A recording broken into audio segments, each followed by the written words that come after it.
Welcome to Industry TV Network. Make sure you hit the like button, share, and subscribe. In this video, we'll be touching on the Sharon Tate murders. But we can't get too much into detail about that without touching on her husband at the time, Roman Polanski, who just happened to be the producer of the film Rosemary's Baby, which was done approximately 1 year prior to the massacre that happened at 150 Cielo Drive in Los Angeles. Let's begin. In the 1968 film Rosemary's Baby, a failing actor agrees to give up his wife's womb to Satan so he can have a taste of fame. When it was released in America, it was an instant hit. But there's long been a rumor that the satanic overtones of the film imbued the picture with the curse that the cast and crew suffered from the moment the film went into production. The Rosemary's Baby movie curse has allegedly afflicted everyone involved, with the film's director and producer receiving the brunt of the bad luck. There were plenty of bad things that happened during the filming of Rosemary's Baby, but the curse claimed most of its targets shortly after the film went to theaters. Rumors of cursed movie sets have been a norm in Hollywood since the Golden Age, but they've rarely amounted to anything more than rumors. However, the sheer amount of Rosemary's Baby's filming tragedies gives credence to the idea that there was actually a curse unlocked during one of the dark film shoots on the most satanic movie in history.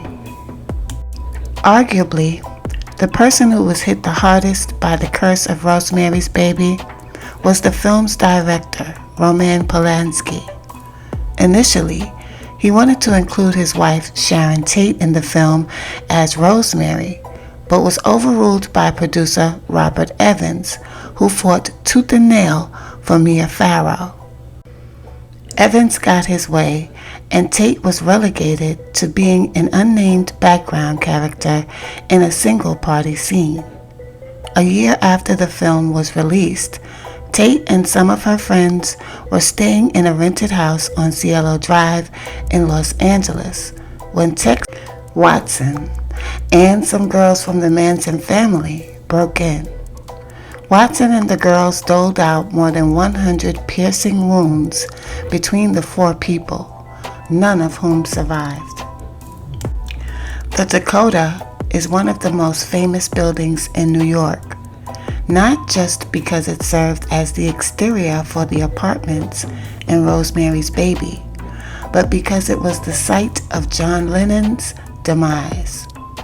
Built in 1884, the Dakota's Gothic style gives it all the darkness it needs to convince you that it's the home to witches, and producer Robert Evans claims that the whole time he was on set at the apartment building, he felt a distinctly eerie feeling. Lennon may have not had anything to do with Rosemary's Baby, but he was friends with Mia Farrow. And when the Manson family dispatched Sharon Tate, they wrote "Helter Skelter" on the wall in blood. Helter Skelter is one of the songs on the White Album, which Manson used as a blueprint for his revolution. 11 years after Tate's passing, Lennon was slain outside of the apartment building when Mark David Chapman fired 5 rounds into the singer's back. At the relatively young age of 38, the film's composer, Christoph Kommedam, fell off a cliff in Los Angeles and suffered a cerebral hemorrhage just months after completing his work on the film. After the fall, Kommedam went into a coma and languished for some time before finally passing away. As sad as this end was, it is made all the more unsettling when you realize that his fate mirrors that of Rosemary's friend, Hutch. As far as curses go, Mia Farrow got off fairly lightly when it came to Rosemary's Baby. Before she was cast in the film, Farrow was married to Frank Sinatra, and he desperately wanted her to appear in a film with him, the detective, also being produced by Robert Evans. Sinatra went so far as to tell Farrow that he didn't see her in the part, but he decided to take on the project anyway while doing double duty in Sinatra's film. As the producer for Rosemary's Baby stretched on, she began flying back and forth from New York City to Los Angeles to try and do both films, but Sinatra didn't feel like this was enough. Instead of working something out with Farrow, he sent his lawyer to the set of Rosemary's Baby and had Farrow served with divorce papers. After the gruesome slaying of his wife and unborn son shortly after filming Rosemary's Baby, Roman Polanski fell into a tailspin which included addiction and crime. While guest editing the French edition of Vogue in 1977, Polanski came across the then 13-year-old Samantha Geimer, whom he coaxed into posing for a series of photo shoots. At one of these shoots, which took place at Jack Nicholson's house, Polanski plied the girl with alcohol and other hard substances before assaulting her multiple times physically. Shortly afterwards, Polanski was taken into custody and spent 42 days in jail before fleeing the country to avoid further persecution. William Castle has long been touted as the producer who saw the viability in Ira Levin's novel and sought to bring it to the screen. In many ways, he was the man responsible for bringing the curse of Rosemary's Baby into the lives of so many people in the world of cinema. After the film was released, Castle was hit with kidney stones. In Castle's autobiography, he claimed that during surgery, he began to hallucinate scenes from the film and even shouted, "Rosemary, for God's sake, drop that knife." He wrote that after getting the recognition he desired, he no longer cared. I was at home, very frightened of Rosemary's Baby. Robert Evans, super producer and sometimes actor, has had a storied life in Hollywood.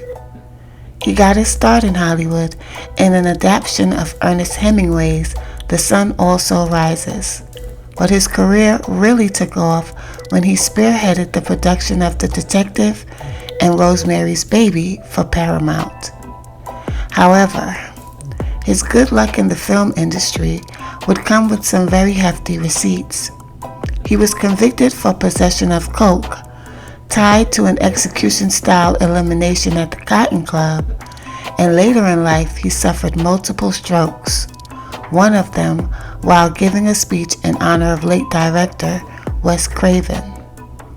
Even though he's been put through the ringer, it seems that nothing can keep Evans down for long, not even an alleged satanic curse, but it definitely took its toll.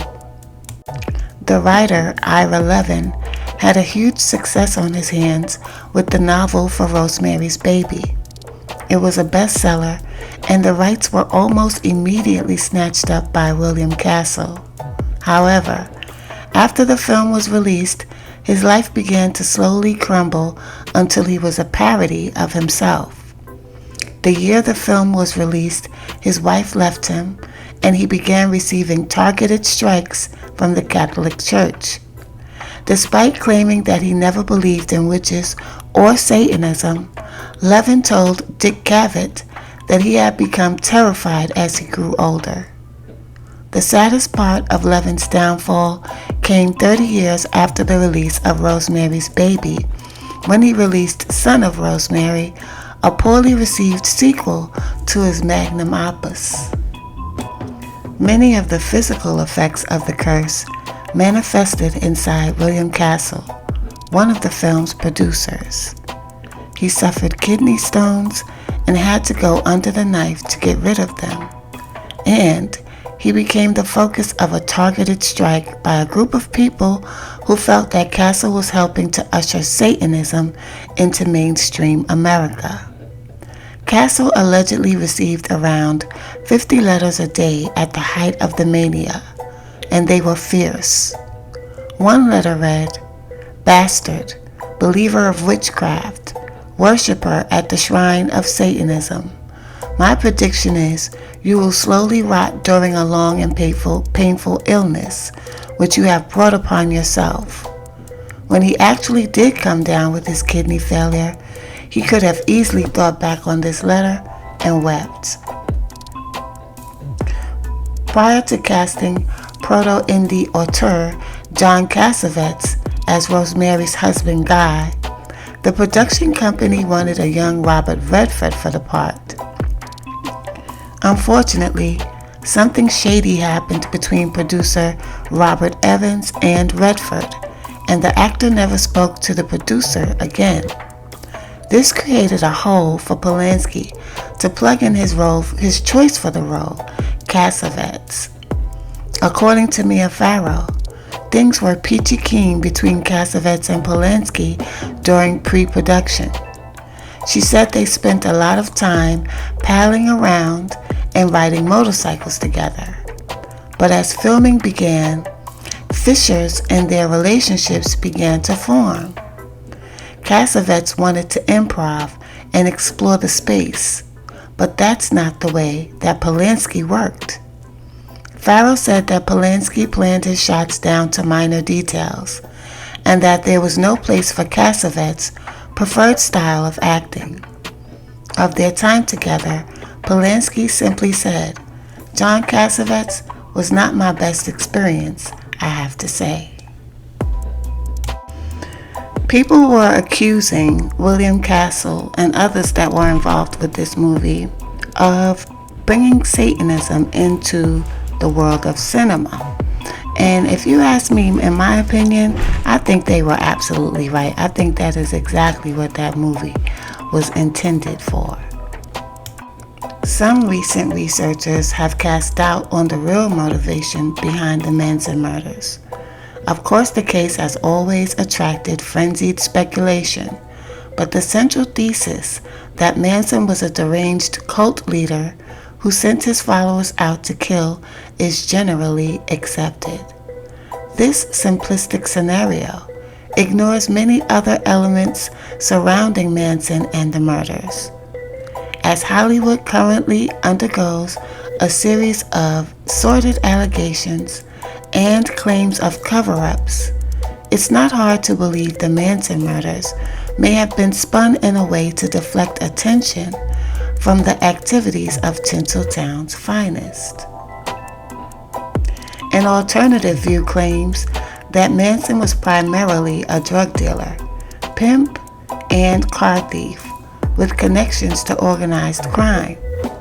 While carrying on these activities, he also pursued a musical career encouraged by, among others, Dennis Wilson of the Beach Boys. On the verge of being signed to their label, Wilson witnessed a violent act from Manson, which saw this falling through. This is seen as motivation for the Tate murders. Manson was bisexual and claimed to have had encounters at Hollywood studios with Peter Falk and Robert Conrad, among others, while it's also claimed Dennis Wilson was actually in love with Manson. Of course, it's easy to see why Hollywood would welcome someone like this with open arms, as the late 60s saw a culture of kinky sex, drugs, and the occult take hold.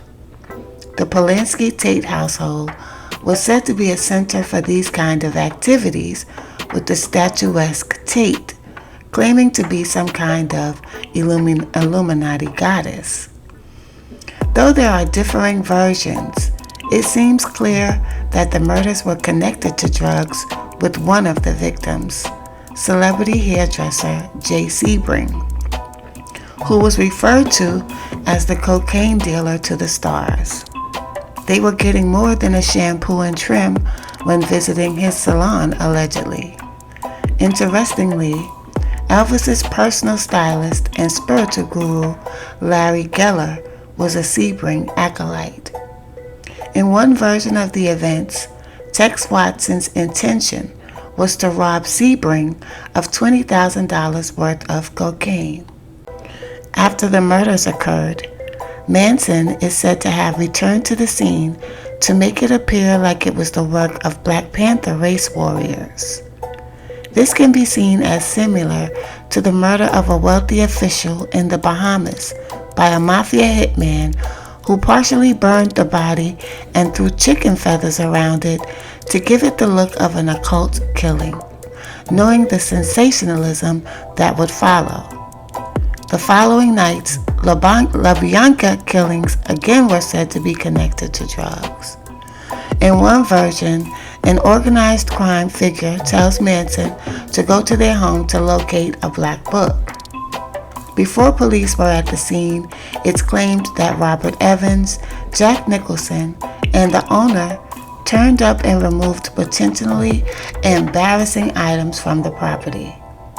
Evans produced Polanski's smash hit satanic film Rosemary's Baby and had been charged with looking after Sharon Tate while the director was in England. He would have his own brush with notoriety with the Cotton Club killing and would be the subject of a massive cocaine bust. In one book, it's hinted that he was a major player in a dangerous occult group. Of course, it's because of his activities in the bath of Jack Nicholson's Hollywood home that Polanski was forced to flee Hollywood, never to return. One of the persistent rumors about the Tate house was that various kinds of films were being shot there.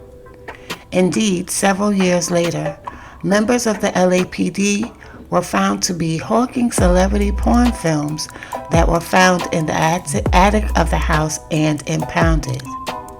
This information was suppressed while the helter-skelter angle was played up with information on the debauched lifestyles of some of the biggest celebrities in the film and music worlds ignored. In the tapes were said to be orgies with the likes of Warren Beatty, Mama Cass, Peter Sellers, and Yul Brynner. Indeed, one is said to feature Sellers and the former king of Siam having a tryst. People found all this rather fanciful, but some people Googled the two names to find that the actors actually starred in a Hollywood film together that was released in 1969, the same year of the murders. The Magic Christian, as it was called, is a bizarre, little-seen project featuring a star-studded cast, among them Sellers and Ringo Starr. Based on a cult novel, it's basically the kind of mess they made back then, featuring a string of well-known faces, making a series of incoherent cameo appearances. Interestingly, Yul Brynner's short scene, available for posterity on YouTube, sees him in full drag. He sings a dubbed torch song before sashaying up to the bar to attempt the seduction of a lone drinker. That lone drinker, as it turns out, happens to be Roman Polanski. Now, there were several people that commented about this philosophy that this person presented. And someone said, interesting post. I've heard a few of these things before, like Manson going to the murder site after the killings before the police got there.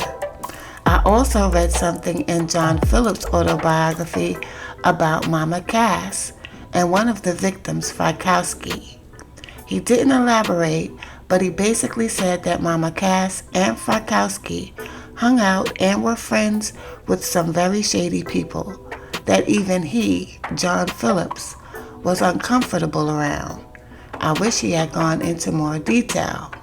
Another post said, it most certainly had to do with drugs and definitely had others involved that called on Charlie to kill certain people.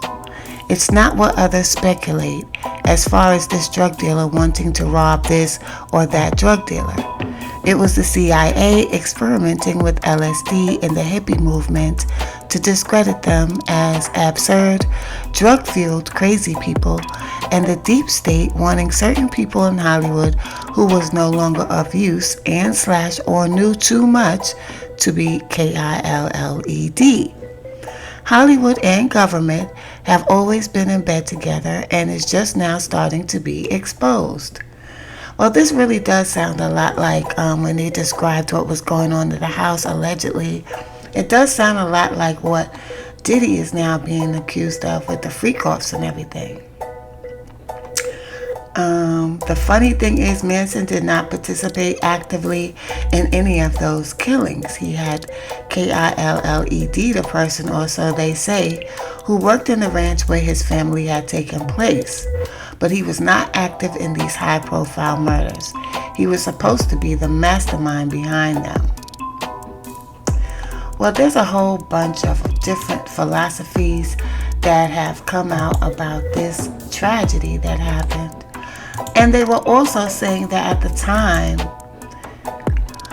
Sharon Tate had planned on divorcing Roman Polanski because he was very mean to her at times. He wasn't very happy when he found out she was having a baby, and actually was mad at her before he left to go to Europe, and saying that he couldn't wait until she had the baby so that she could be back to being herself again, because right now she was acting like a bitch. Now, they're saying that Tate was set to become one of the leading sirens of the era, with a Bridget Bardot meets Malibu Barbie look. In fact, her character from 1967's cheesy beach sex romp, Don't Make Waves, was named Malibu, wore a tan bikini, and was said to have inspired the creation of Malibu Barbie, who debuted in 1971. She starred in cult classics such as Eye of the Devil, The Wrecking Crew, and Valley of the Dolls, the latter of which earned her a Golden Globe nomination. She met Polanski in London when he was casting for his 1967 flick Fearless Vampire Killers. Polanski wasn't taking with her at all, only agreeing to cast her if she wore a red wig in the film. His initial instincts were way off. With 3 films set to come out in 1967, Playboy declared, "This is the year that Sharon Tate happens."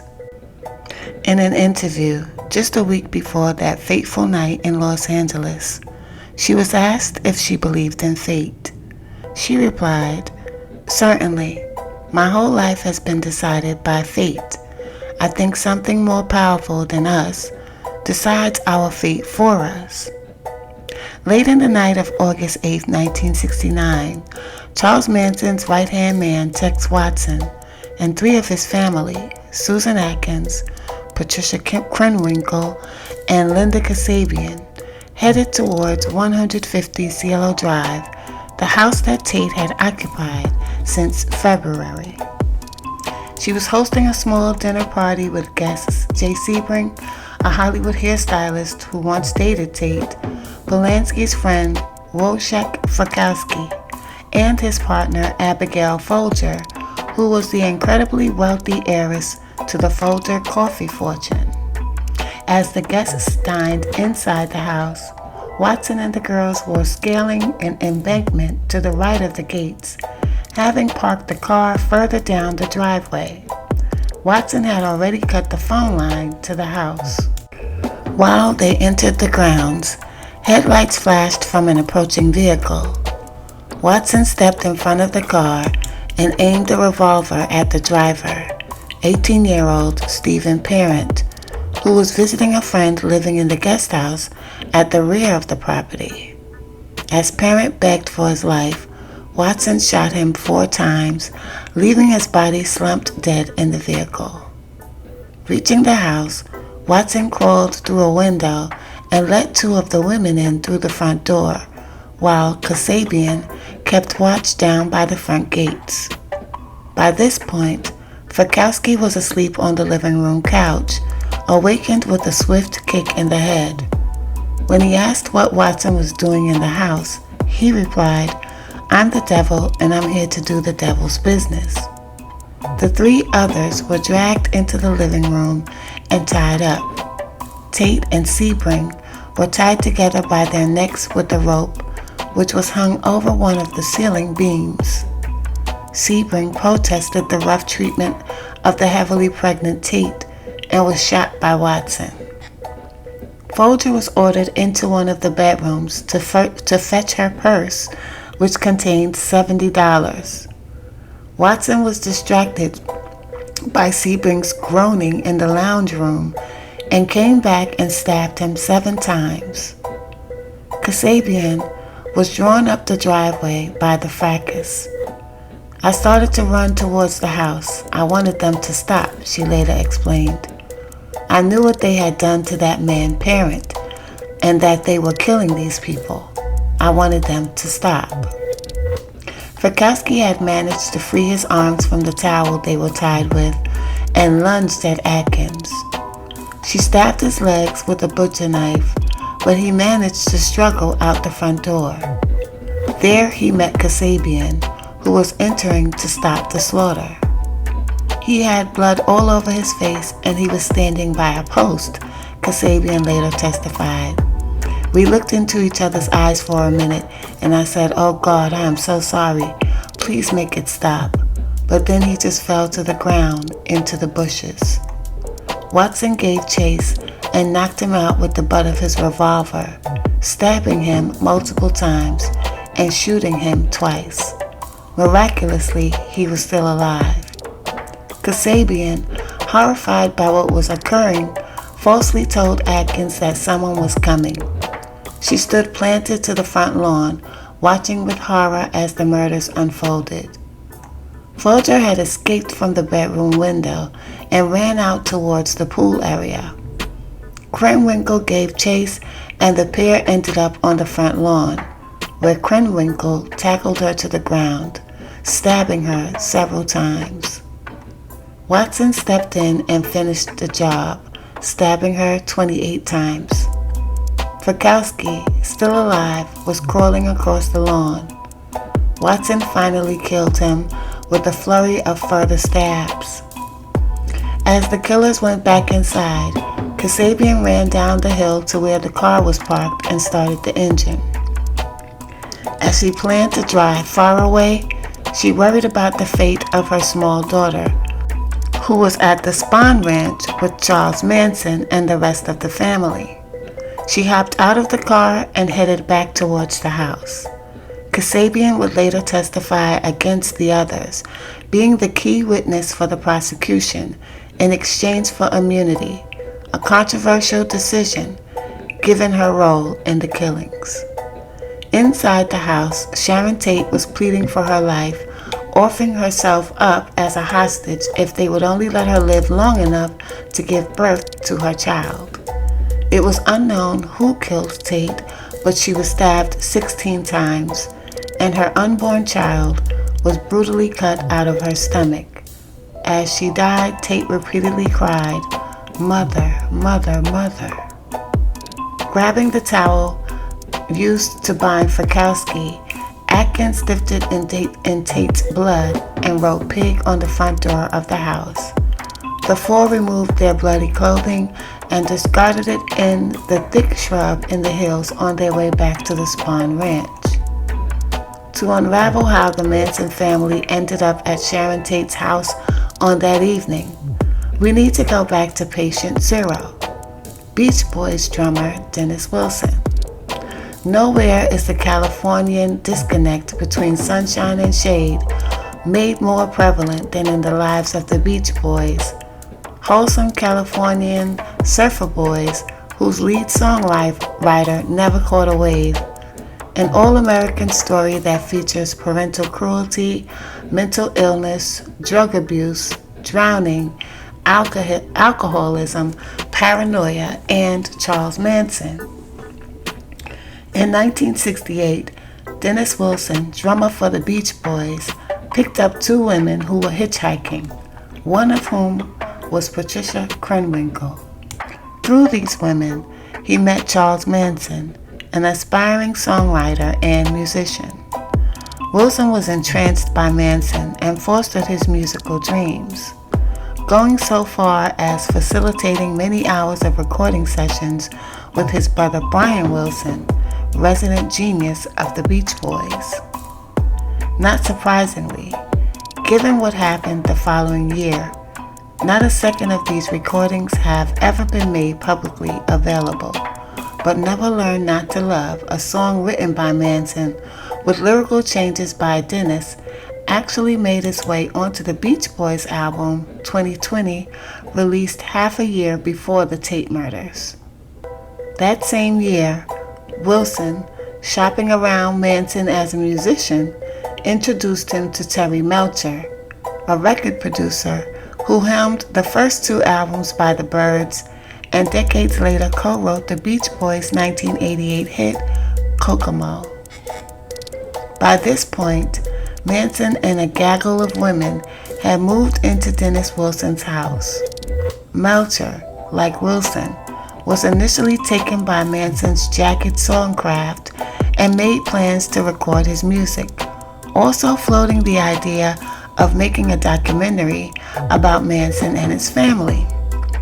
Manson met Melcher at 150 Cielo Drive, the house he lived in with girlfriend Candice Bergen, the titular star of Murphy Brown, and the pair began hatching plans. As Manson's erratic behavior became evident to both Melcher and Wilson, they both started to distance themselves from him. When Wilson changed the lyrics to Manson's song without his knowledge, Manson threatened his life. One day, Charles Manson brought a bullet out and showed it to Dennis, who asked, "What's this?" Beach Boys collaborator Van Dyke Parks recalled later, Manson replied, "It's a bullet. Every time you look at it, I want you to think how nice it is your kids are still safe." Charles Manson may be a harbinger of fear in light of the murders, but at the time he was just a hippie who had been overstepped. Dennis grabbed Manson by the head and threw him to the ground, Parks continues. He beat the living shit out of him. Manson felt angered by Wilson, but slighted by Melcher, who had made career promises he had not kept. When the family turned up at 150 Cielo Drive that evening, they were looking to seek retribution. Melcher and Bergen had moved out in January, 7 months prior. The owner had then rented the house to Roman Polanski and Sharon Tate, who were planning to raise their unborn child in the French country-style home. There are differing accounts as to whether or not Manson knew Melcher no longer lived at the house. Melcher himself claimed Manson must have known because he left a threatening note on the porch of his new Malibu home. Susan Atkins, however, who was charged with the murders, told a grand jury the house was chosen to instill fear into Terry Melcher because Terry had given us his word on a few things and never came through with them.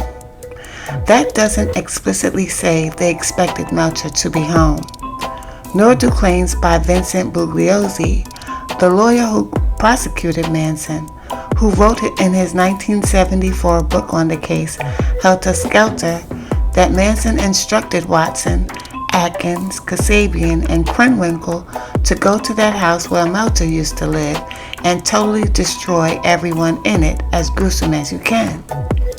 If Melcher wasn't the physical target, he was certainly meant to fill the threat. Melcher employed a bodyguard, canceled his recording sessions, and appeared shaken at the trial, even though Bugliosi tried to assure him that Manson knew he no longer lived at the house. According to Beach Boys' Mike Love, screen legend Doris Day, who was Melcher's mother, was behind him vacating the house at Cielo Drive. The move was no accident, wrote Love in his 2016 autobiography, Good Vibrations, My Life as a Beach Boy. Terry, Doris's only son, was extremely close to his mom. He had told her about Manson and about some of his scary antics, his brandishing of knives, his zombie followers, and that Manson had been to the house on Cielo, and she insisted he move out. A mother's intuition, perhaps, Love noted, and it may have saved his life. The murder count from that night could have easily been 6 if one guest didn't completely forget about an invitation to Tate's house. Record producer and musician Quincy Jones had an odd history with that house on Cielo Drive. He almost bought the property in the late 60s, but the owner was only willing to rent it out. Jones was looking to buy, so he bought a place nearby, while Tate and Polanski took up residence in the Cielo Drive place. The evening of the murders, Jones was invited to a rough-cut screening of Steve McQueen's film Bullet, to which he took his hairdresser Jay Sebring. After the screening, the pair agreed to meet back at Tate's house, where she was holding a dinner party, but Jones forgot to turn up and instead went home. The following morning, Bill Cosby, of all people, called Jones from London. He said, "Man, did you hear about Jay? Because we all used to hang out together." Jones recalled early last year. He said, "Did you see that he's dead?" I said, "Impossible, man. I was with him last night." It was true. The dinner party Jones forgot to attend became the most infamous murder scene of the decade. Now, also, Rick James was supposed to go as well. He was good friends with Sebrings as well. "Oh my God, it was freaky," Jones said of the near miss, "because they hung him up, man, and cut his nuts off and everything. Jay Sebring. And they cut her belly open with the baby, you know." The house at 150 Cielo Drive had a rich history, even before the murders. Built in 1941 for French actress Michelle Morgan, and located on 3 acres, the French-style house featured beamed ceilings and stone fireplaces, a swimming pool, cherry trees, and a tree-lined private driveway flanked the building, while a guest house sat out back. Hollywood business manager Rudolph Altobelli, who represented a flock of stars, including Katharine Hepburn, bought the house in the early 60s and rented it out to a number of big names, including Cary Grant, Henry Fonda, Olivia Hussey, and Polanski and Tate. Shockingly, just 3 weeks after the murders, Altobelli himself moved into the house and lived there for the next 2 decades. The house was destroyed in 1994, but not before its final tenant, Trent Reznor of 9 Inch Nails, made some dark history there of his own. Reznor recorded parts of the first Marilyn Manson album there, as well as his own band's magnum opus, 1994's The Downward Spiral. Despite referring to his home studio as Pig, in reference to the gruesome message on the front door, he claims he rented the house only due to his own interest in American folklore.